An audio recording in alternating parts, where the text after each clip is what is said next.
Hello, Cove Homini's Dragons here. There's just an update on the dragon fruits after the cold front last night.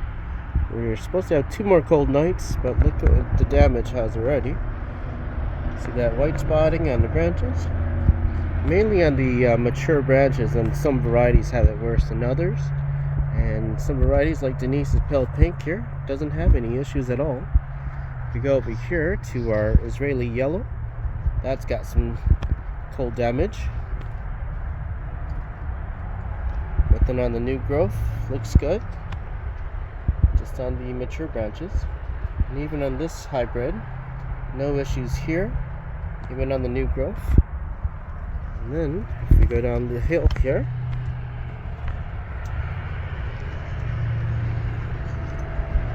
Physical Graffiti, Haley's Comet, and Assunta 5.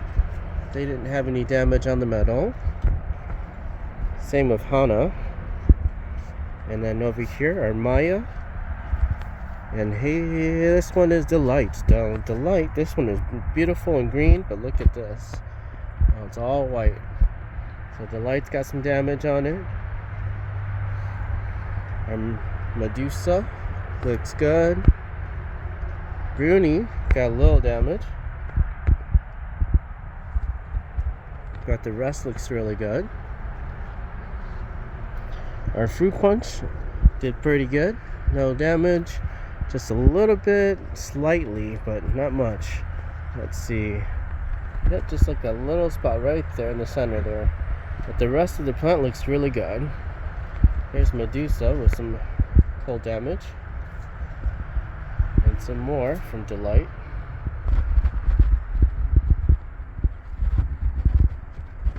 Maria Rosa stood up really good. No damage on her. That's this one in the center here. Connie Mara surprisingly did really good. No damage in Connie Mara at all. Here's our Haley's Comet. I recommend Haley's Comet because it's pretty hardy and the fruits are full size first season. Physical Graffiti. Lots of new growth. No damages. And then these guys here, no damage here. This one from Jose Yanez is growing really nice, and lots of branches and very healthy. Check it all, that new growth up there. Look at these guys here. Tyrosa, no damage. Connie G, no damage. The other Connie G here, very slow growing, but it's got a nice branch right there, as you can see. No damage to Connie G, so it'll handle the cold pretty well. And look at the, this is my number 4 seedling mango. This is a very delicious mango. Slowly pushing out something. And then the seedling that it was, the rootstock, is pushing out as well. This is my lemon meringue. Looking really nice. This one here is Condor. And Country Roads is looking good. Country Roads, nice and healthy, no issues. Hawaiian Pink, no issues.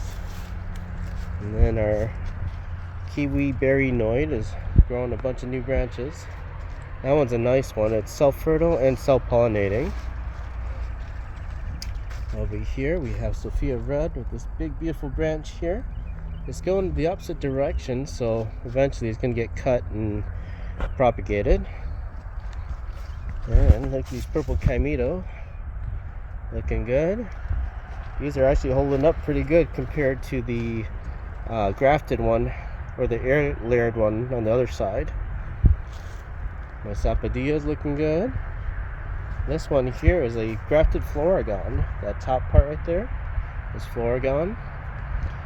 And it's looking really good. Miracle Fruit looking good. Avocado seedling. Now this one is my number 2 seedling, which is also really delicious. So there's no no fiber at all with that number 2 and number 4.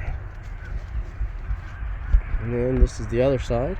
of Jose Yanez's Physical Graffiti, looking really good.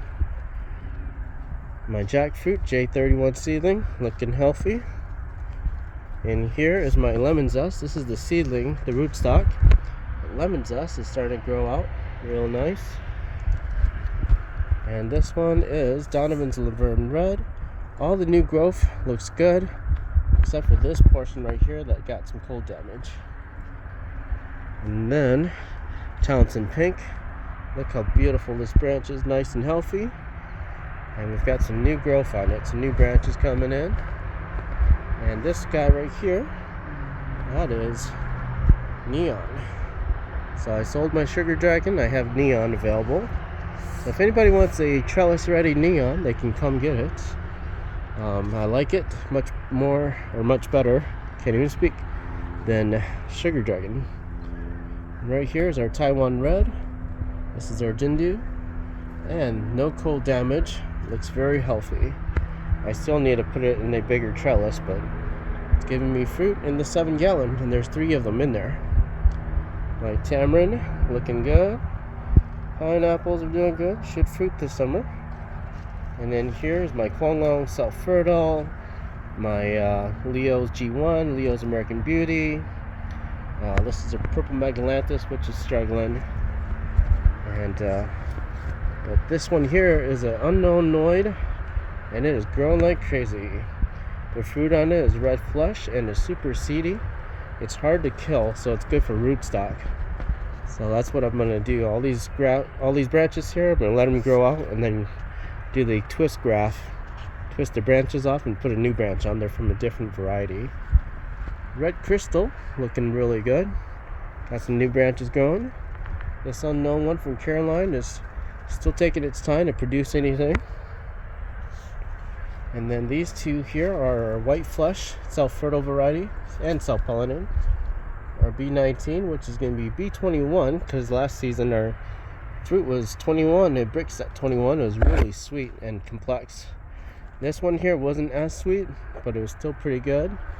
So if anybody wants a Vietnamese white that is already producing, they can come pick this guy up and put it in their trellis.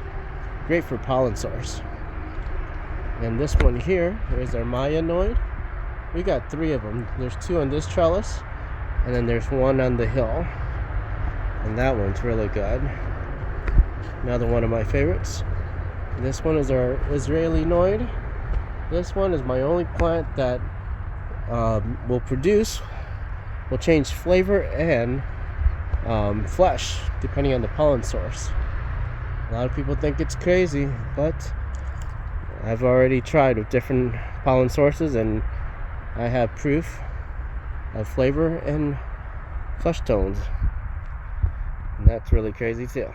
Purple Haze, I started all over again. That little stomp in the middle there. So this one's going to start all over. These guys here, this is my Purple Haze from France, and these 2 are my Lake Adeline Red. They were in the tent, so they started growing tiny branches, so I cut them all off, and now they're out here. Hopefully they'll grow bigger branches. Trisha is right here. She's still sleeping, but she did grow 1 bud branch right there.